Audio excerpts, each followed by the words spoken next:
Welcome to Let's Talk About It. Broadcasting live from North Nashville, Tennessee.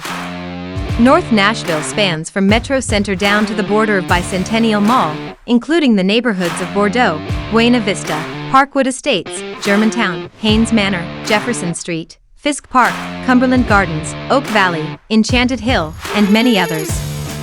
It's perhaps best known for the 3 universities housed here, including Tennessee State University, Fisk University, and Meharry Medical College. North Nashville is also home to the Tennessee Titans practice facility. The Tennessee Titans will begin construction on an expansion project at St. Thomas Sports Park, which will almost double its current footprint in Nashville's Metro Center neighborhood. The plan includes 60,000 square feet in additions, including a new building situated along one of the practice fields, and major renovation of spaces within the existing 75,000 square foot building. Now live from North Nashville, Dr. William Head. Let's talk about it. Good afternoon, everybody, and welcome to beautiful, often disrespected, always neglected North Nashville, Tennessee, not to be confused with North Little Rock, Arkansas, which is a city unto itself. North Nashville is an area of Nashville inhabited primarily by people of color, and you can see from the neglect that it receives from the city, the state, and anyone else that could make contributions to its improvement, consistently are neglectful of the residents of North Nashville. Even though North Nashville and the other black and brown communities in the city decide elections, the only time you see any officials in our communities is when they're running for office, which is sickening. My first topic is big oil. Big oil is strangling you. Big oil has you around the neck because you have no other resource for oil and gas. The only way you can combat them is by taking some economic movement toward managing your consumption. My suggestion is that you buy gas only on Mondays and Thursdays and see if you can make it through the week on that. Of course, I know some of you have to travel too far to do that, and others have to transport children to 33 different things during the course of the week. So I understand that. But those of you who can stop buying gas on Tuesdays and Wednesdays and Fridays, Saturdays, and Sundays, stop buying on those days. Try to fill up on Monday and Thursday and see if we can hurt the cash flow that these people are killing us with. You'll remember about 2.5, 3 years ago, maybe not that long, gas was $1 and a few cents a gallon. And boy, they're gouging us to recover whatever they think they lost. I'm sure they've recovered it, but they continue to gouge the citizens of this country like they're like crazy. And it's all about $1, nothing less than $1. We will strangle you to death and choke you out of every dollar we can get. And they've got us around the neck. The person of the last 10 years, in my opinion, is a young lady by the name of Cassidy Hutchinson, who testified in front of the January 6th committee and told all. She told everything. She spilled the beans. She turned over the cookie jar. She even swept under the refrigerator. She broke some real eggs. She smashed some faces. Talked about 45 throwing dishes and food at the wall, grabbing the steering wheel of the tank that they drove 45 around in, and then when the Secret Service agent wouldn't respond, grabbing him around the throat like he was going to hurt him. An irrational, raging tyrant, a real fool. In the community, you know what a real fool looks like. And you know what I mean when I say a real fool. Not only did she undress him, she further undressed her boss, Mark Meadows, and told of his reticence about the January 6th insurrection a week before it occurred, or sometime before it occurred. I'm not sure it was a week. But she undressed him fully in public and sprayed him with oil so that his cup would run over. Then she got Mo Brooks, Senator Biggs, Representative Gates, and of all people, Miss Green, the Peachtree dish lady. If you wonder what I'm talking about, she was talking about the development of the growing of food, and she said, well, we're eating stuff that comes out of a peach tree dish. The word is Petri, P-E-T-R-I. Of course, she went to the University of Georgia, as did Herschel Walker. Boy, University of Georgia has a sterling reputation in academia, but whoa, are these two representatives of it? My, the University of Georgia may want to withdraw the fact that they even attended. Gosh, gee. Then we come to the probably the worst decisions been made by the Supreme Court in the last 100 years. The loss of abortion rights for women, which will drive a deeper run into poverty for the already poor. Can you imagine a woman who has 6 children, is on welfare, and lives in public housing, having to have a child because she was raped, and knowing that the child is coming into the world with some type of deformity, she still has to have it? All right, all you great men who think so well of women, take care of the children that you're the father of.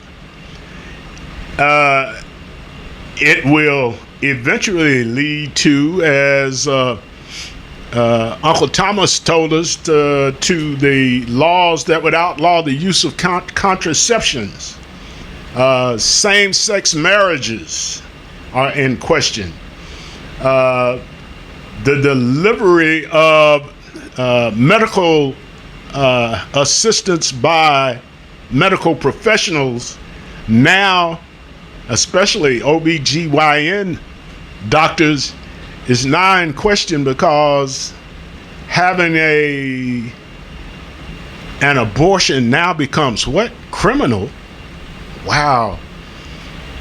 They're gonna ask questions. Did she have an abortion or did she have a miscarriage? Now I want to know how in the world they're going to determine that. It will disproportionately hurt women of color, all colors.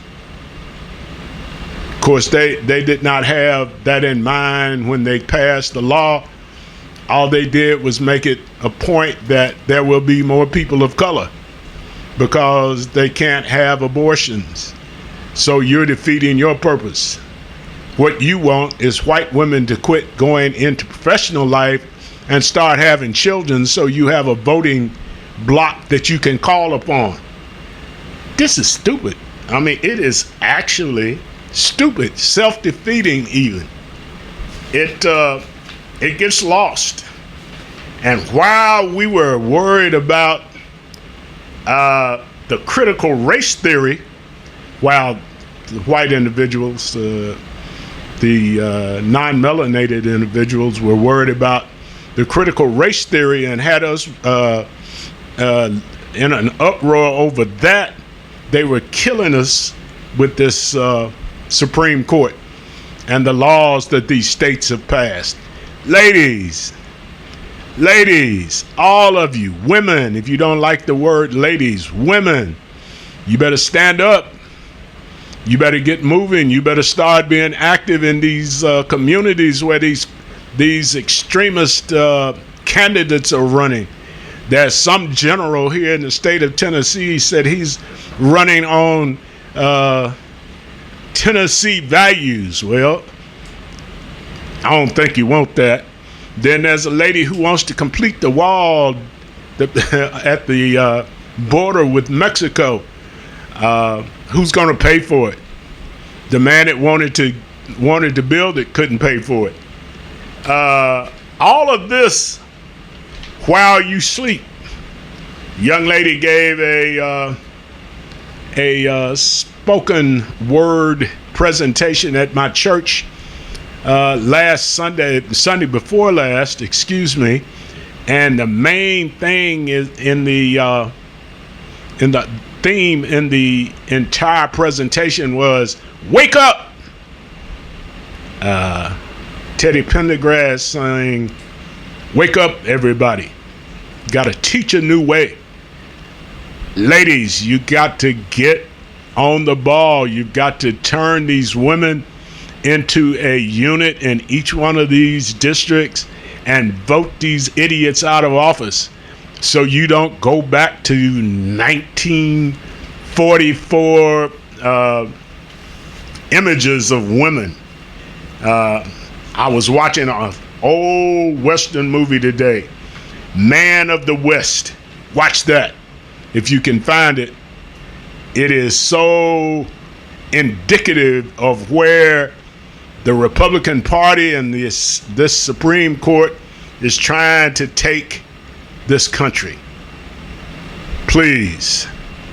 There's a group that's asking to boycott companies that are anti-abortion that exist in states that have these new abortion laws. I don't know exactly how it will work, but I will observe it myself. I would suggest that you do the same thing. Find out. Arkansas is one of the states that has a brand new abortion law. And guess who's headquartered in Arkansas? Do you know? Walmart, everybody's favorite shopping place. I hate going in there because I won't be in there for 5 minutes shopping and it takes me 35 minutes to get out the door. Well, I've had my say for today. Today's guest is Ms. Theda Murphy. Ms. Murphy, how are you this afternoon? Uh-oh. Go ahead. Can you hear me? All right. How are you this afternoon? I'm good. Okay. I'm glad to be here. I know that's right. Tell us a little bit about Ms. Theda Murphy, please. Well, I have been in Nashville since 1994. And currently, I am working as the co-director of No Exceptions Prison Collective, which is an organization that advocates for currently and formerly incarcerated people. And I have a background in mental health. And, we have some things that we are working on at No Exceptions, which I think you were wanting me to talk about, is why you asked me to be on this show today. Absolutely. No Exception. Where is that? I'm trying to make sure I say it right. No Exception Prison Collective. Prison Collective. Now, first of all, we let's talk about no exceptions. Tell people the concept behind no exceptions. So the concept behind no exceptions is we are comprised of people who are currently incarcerated and formerly incarcerated, and the people who love and support them. So this organization started inside the prison walls, and we are an abolitionist organization. And so abolition has several facets. There is slavery abolition, which most people are familiar with. That's historical abolition. And then there's also prison and police abolition. And so those two forms of abolition are closely related, and we are involved in both kinds of abolition. Well, in the talk that we had the other day, you explained to me the abolition of incarceration as a form of slavery, and that talk to us about that. Okay, so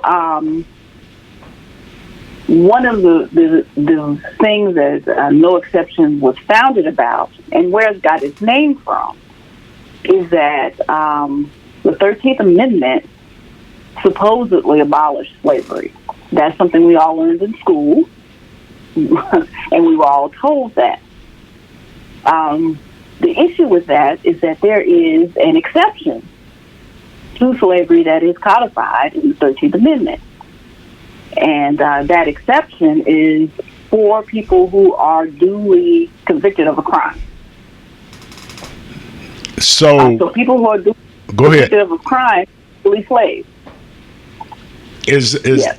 When you just said it was codified in the 13th Amendment, it is in the language in the 13th Amendment? Yes, it is in the language of the 13th Amendment.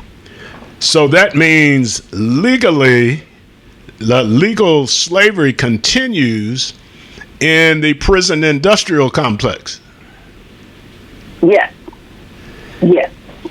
Because anyone who's been convicted of a crime, and there is no distinction within the amendment between misdemeanors and felonies.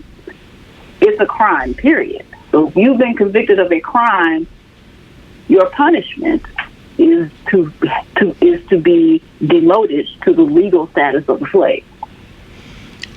So basically, you're telling me that the chain gang tenure continues when you go into a prison. You become the slave to the system, a slave to the system. You become property of the state. So if you are in a Tennessee state prison, you belong to the state of Tennessee. Wow. Not many people know that one. And the first, even when we talked the other day, I did not get that from what you were saying. Now, if that is the case, then anybody that is in the prison system, once they go in, continue to be slaves to the state until they've served their time and or their parole time. Does that sound right? Well, yes, but under the language of the amendment and the language of our state constitution, which mirrors that, there's no endpoint. Once you've been convicted of a crime, you're legally a slave. The state can decide when they will allow you to have some of your rights back. But if the state decides to, they can decide to take those rights away or not give them back to you. Because, you remain in that legal status as a slave. once you've been convicted of a crime. You remain in that status. Wow. So if I'm convicted of a crime, as we have seen in the last 5 to 7 years, and I find out, or it's found out, that I was not the one who perpetrated the crime, is that the reason these people are settling for these huge amounts of money? Because they have been, well, of course, imprisoned wrongfully, and had they been out working, they would have made X number of dollars. State of South Carolina has a limit on how much the state will pay you, and several others, I understand. So what we have is that when you cross the line of to the point that you become imprisoned, then you then are relegated to the status of a slave.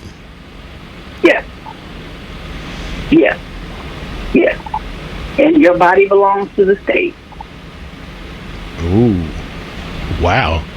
Send your soul to God, because the rest of you belongs to me. It is ironic that we're talking.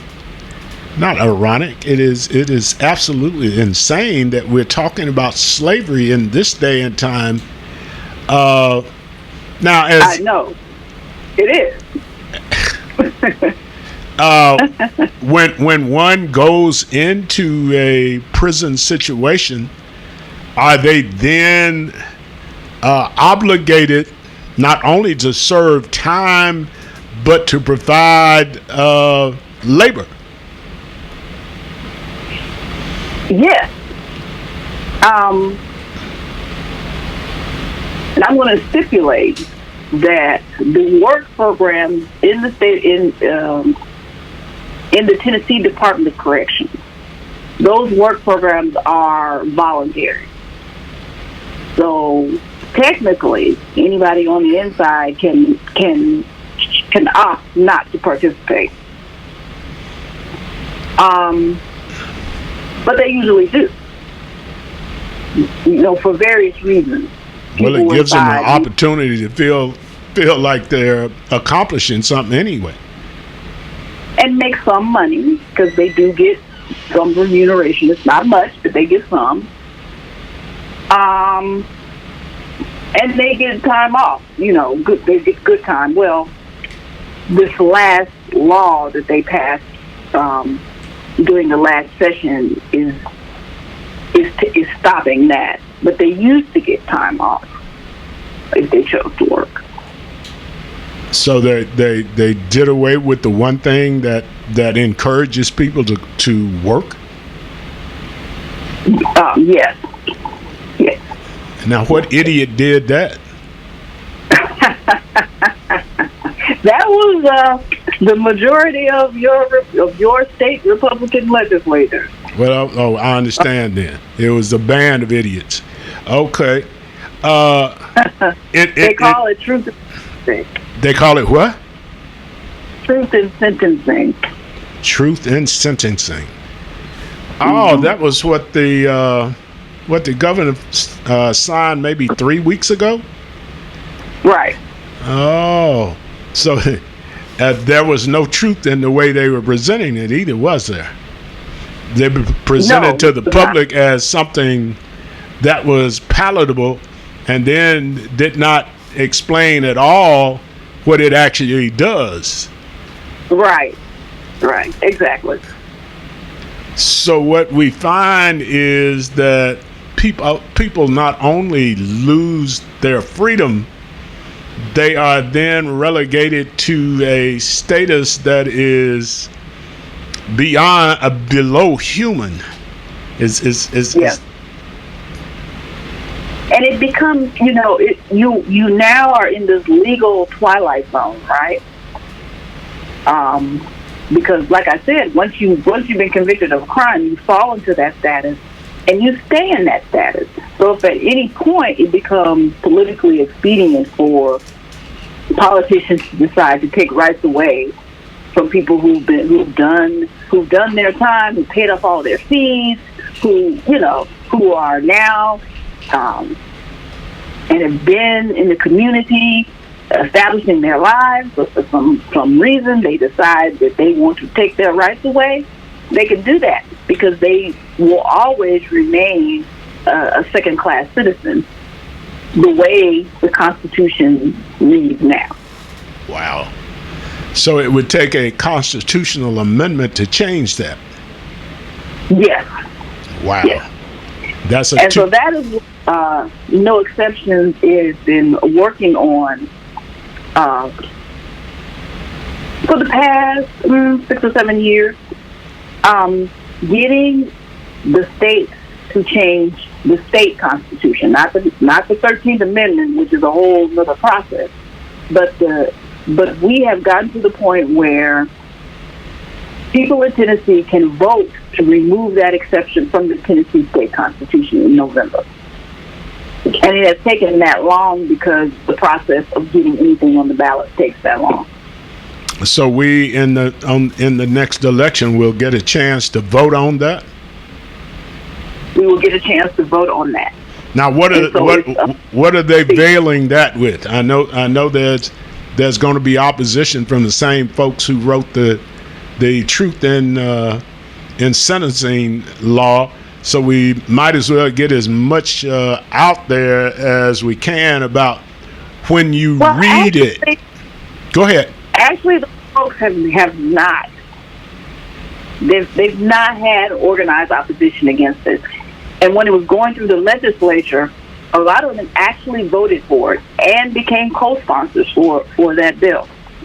And, I think it's because they don't want to appear to be against slavery. I mean, nobody wants to be on the record saying that they support slavery, that they want slavery to continue. So a whole bunch of them have gone on the record in support of this to say that we don't want slavery in the Constitution. Because it looks bad if they don't. They're trying to give it a good face or give themselves a good face. When we look at the amendment on the ballot, what will it look like? I was told, somewhere I was, and they were talking about what would appear on the ballot, and the way it's worded, it sounds like it's a really good thing, but then they say don't vote for it, vote against it. Now tell me where I am. So you have to vote yes on Amendment 3. It's Amendment 3, and you vote yes on it. The amendment itself is really simple. It's 2 sentences. It says slavery is forever prohibited in the state of Tennessee, period. And then there's another sentence that says nothing in this statute will prohibit an inmate from working once he's been duly convicted of a crime. But it's 2 sentences. Okay. So the second sentence says, if an inmate wants to work on the inside voluntarily, they can still do that because nothing will prohibit them from doing that. Okay, now there's some language I was talking. Are you looking at me like, why is that there? Because the Department of Corrections wanted us to add that. That's why. Okay. Well, yeah. See, when they start adding things, then you've got to look at what it's really saying. I was talking to a lawyer friend who was leery of, I've got to go, just because of talking to you today, I've got to go back and get a clarification. I must, because I've got to tell somebody else on this show what we don't want to vote for. There's another amendment on the ballot, I think, that is worded in such a way as to be, if nothing else, misleading, that we really don't want to vote for. So I'm voting Right. for 3. Now I've got to find Yeah. out what the other amendment is that we need to fight against. Given the Yeah. number of convicted felons and others in the state and their families, do you have any doubt that this will pass? Or is there... I really don't. I mean, based on how it went through the legislature, and we've had to get it through the legislature twice, Mhm. 2 times, and both times, the first time it went through pretty much unanimously. The second time we had like 5 people, 2 people in the House and 3 in the Senate vote against it. Well, you need to make So- sure then and post their names somewhere prominent so we'll know who they are. Yeah. So overwhelmingly, it went through. So I don't think there will be any opposition, and the reason I don't think so is because the answer to any opposition that they put up is you support slavery. You want slavery to continue. You are okay with people being slaves. Well, I would That's the say problem. I would say that given what the Supreme Court has done the last few days, there may be sentiments everywhere for that to occur. Well, I can't disagree with you on that. In our conversation earlier, you had a concept of the abolition of incarceration of people and how that would serve the community. Talk to us about that. So when we talk about the abolition of policing and the abolition of prisons and courts, we are talking about a completely different way of looking at public safety. So right now, public safety is seen as a function of addressing the harm after it's done and punishing people. So we, as abolitionists, would like to change that. We would like to address the root causes of crime. And we pretty much know what the root causes of crime are because we know what the neighborhoods that have the least crime, we know what they look like. They don't have a whole lot of police officers there. What they do have is nice schools. They've got really nice grocery stores. They have beautiful parks. Everybody in those communities have beautiful homes to live in. That's what our safest communities look like. And so there's something there. And the people who live in those homes. The safest communities are the communities with the most resources. Exactly.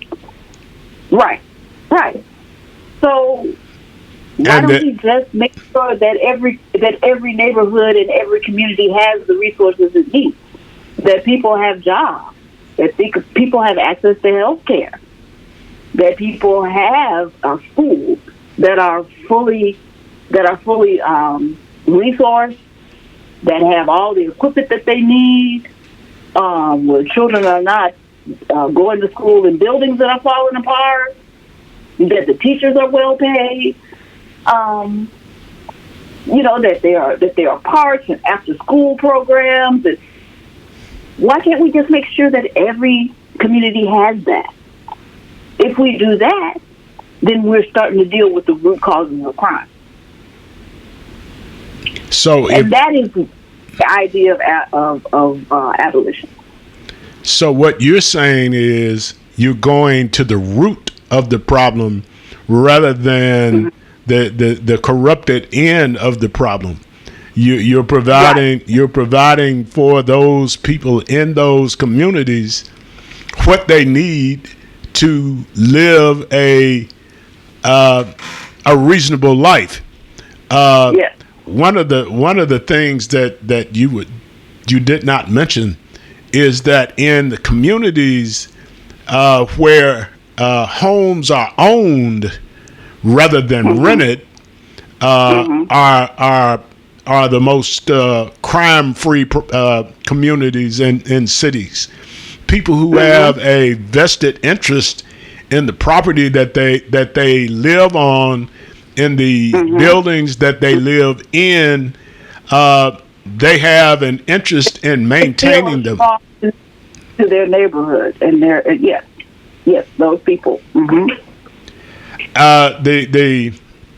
The question then comes to mind: how do we get to the point where those people in those communities are able to find the resource to be able to purchase their own home or have some interest in maintaining the community? How do we get to that point? And that's a community-wide conversation that we need to have.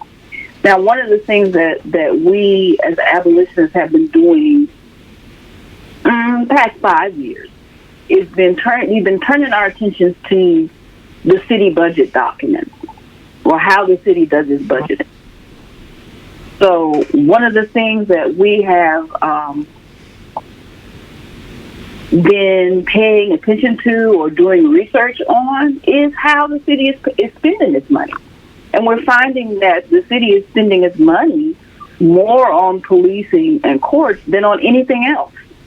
Yep. And in a lot of cases, they're cutting all these other services while they're increasing funding to police and jail. And something is fundamentally wrong with that. It's really fundamentally wrong when you're throwing more money at it and getting no results. There is still that same level of insecurity in people in different communities in the city. When you've got more money tied up in policing than anything else, and you're getting no result whatsoever.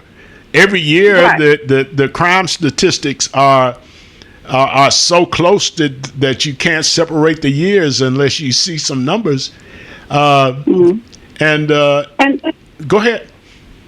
Yeah, my point is, even if you don't believe in abolishing the police, I mean, does that even make logical sense, though? Even if you're not like me and believe in abolishing the police, wouldn't you want to look at that and say, something's not right here, something's not working, and maybe we need to adjust some things?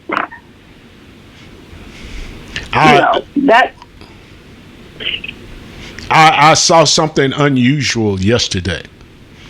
The police in Erin, Tennessee, Erin, ERIN, was searching for a black man who supposedly shot at a county sheriff, and they actually brought him back to the jail alive. That is highly unusual. I mean, it is stupid. It is stupid for me to be able to say something like that.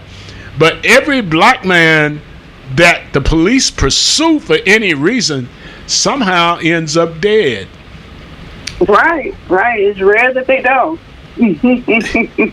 You don't see black men come back in the patrol car. You see them coming back in the coroner's vehicle, in an ambulance. So I believe, I don't want to say that this is true, but I believe some of these municipalities are telling these police officers, you go out here and kill these people for no reason, what's going to happen is we're going to be bankrupt because we keep getting sued for stupid. Folks are stuck on stupid, especially these people who kill people on a BS tip. And these county executives are saying we can't keep paying this much for liability insurance. Every time you Right. have a shooting that is not justified, we pay somebody $17 million. That won't happen. Not for long. NFL. Right. Right. And that shows you that agitation and advocating for yourself, it works. It works because that wouldn't happen if we hadn't taken to the streets. If we were not raising sand, that wouldn't happen. Oh, I'm from a sand raising era from the 50s and the 60s and 70s. I was so happy to see youngsters in the street in 2020 marching for what they were marching for. I'm loving the fact that these women are in the street marching about these idiots in the states that are passing these ignorant abortion laws. And something's going to move because 55% of the voting population is women. How do you treat women the way you treat them and expect to win the next election? I pray to God. I pray to God, and that is not facetious. I ain't being funny. That women as a whole and men of conscience get rid of these extremist folks in these state houses. There's just no way that we can continue that way. Yeah, and we, I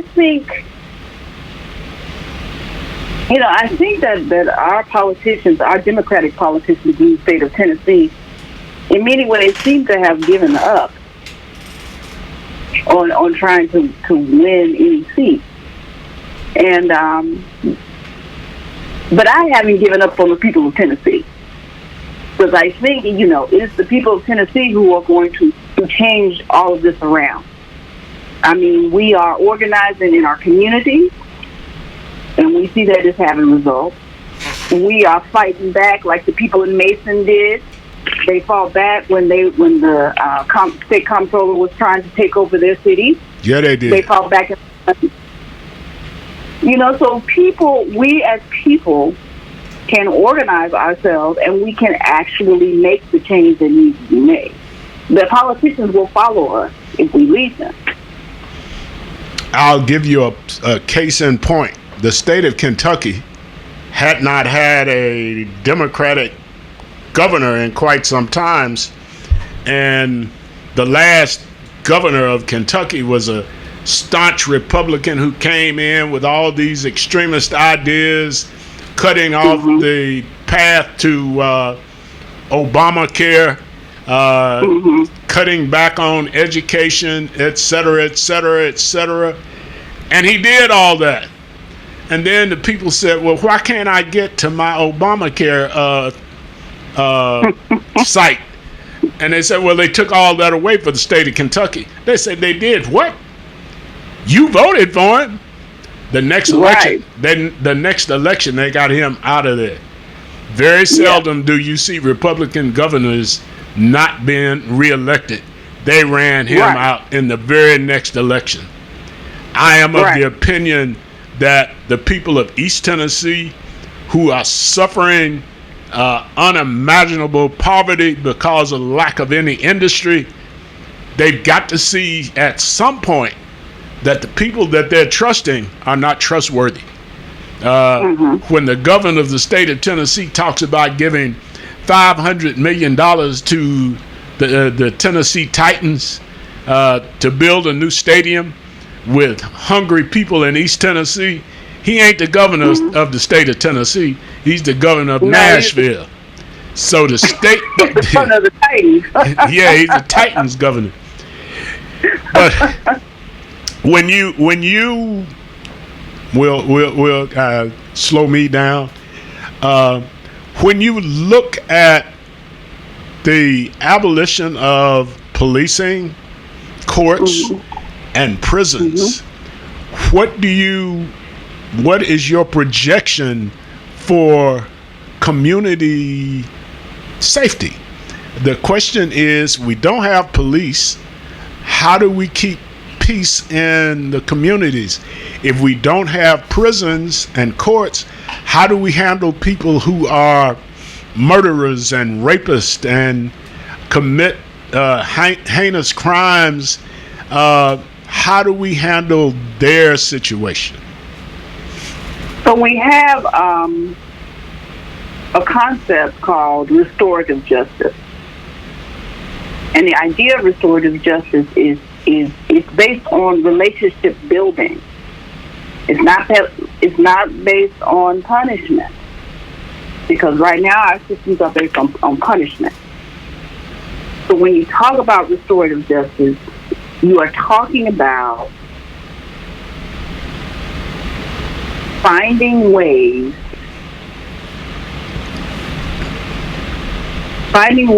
to deal with conflict between people. Finding ways for people to address the harm that they've done directly to the people that they've harmed. And you would do that in a structured way. There would still be institutions within the society that would be based on that. But the whole idea would not just be to punish people. It would really be to rehabilitate them and restore them to society. So the goal is not to punish them, but to restore them. So you're talking about coming to a point where we are working people back into society in a positive way rather than creating a permanent underclass through the punishment that they receive in prison and when they get home. We were talking the other day about restoring the civil rights of convicted felons and how important it is that they be able to do so, but also almost how impossible it is to get it done. It is nearly impossible to get it done, and all of the barriers that are placed in front of them are artificial. Because if the state wanted to, let me make this point first. Okay. Up until the 80s, people in prison could vote. They did not lose. You did not lose your voting rights because you were sent to prison. And people in prison were voting up until the 80s. And that's when that changed. So, and it started changing when we started getting those tough on crime policies, which culminated into the 94 crime bill. But up until then, people in prison were voting. They were not disenfranchised. They were able to vote. So the idea of still being able to vote, even as you are serving your time, is not. That's a relatively that's not unheard of.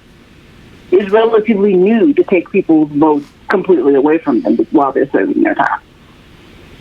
There was a referendum in the state of Florida on the restoration of the civil rights of convicted felons, led by a black lawyer who had been a convicted felon. And he worked that thing for several years, the way I read the article. And they finally got a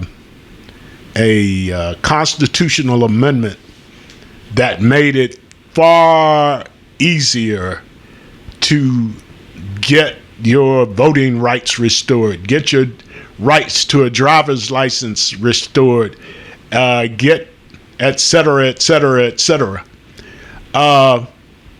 In this state, would that work? Yes, I think it would work. And most of the blocks in this state right now are all procedural. So they'll say that you have to pay all your fines and your fees but then they're also not obligated to tell you everything that you owe. So you're just paying into a black hole that somebody says you owe. Right. Wow. Right. That's and that's true, procedural. You can pay something off when you know what it is. You can at least apply your mind to it. Right. Last but not least, Ms. Theta, if you had one thing that you would like for people to walk away from this conversation with, what would it be? I would want people to walk away from this conversation being willing to think about the different ways in which we can live together as a society. And a lot of people will say that the idea of abolishing police and prisons is just a utopian ideal. Well, I will tell you that at one point, the idea of you and me being able to get educated and have the conversation that we are having was a utopian ideal. Absolutely. Unheard of. Unheard of. Everything begins as a utopian ideal. It begins as a dream, as people collectively getting together and dreaming and visioning. So this is something we can do. It's something we can do. So I am encouraging people to be open to new ways of thinking and doing things. And that's how we get things to change. And be willing to raise some sand. You got to raise some sand. If you don't, the squeaky wheel always gets the oil. If you're not squeaky, oh, well, it's all right. They're taking it. Better speak up, speak out, show out. Be ready. Act. Thank you very much for being with us. And hopefully we will have other conversations, not necessarily in this medium. Yes. Ladies and gentlemen, we're about to close. I have a word of advice to all the ladies. Just say no. If anybody asks, just say no. They ask you to vote for some idiot, just say no. Go vote for somebody else. If they ask you to have children and you have no intention, just say no. Let me tell you where this is leading, ladies. You won't, a few years ago, 20, 30 years ago, the number of female lawyers, doctors, and engineers was very, very low. You have changed all that. Don't let these people push you back to 1945. Do not allow that to happen to you.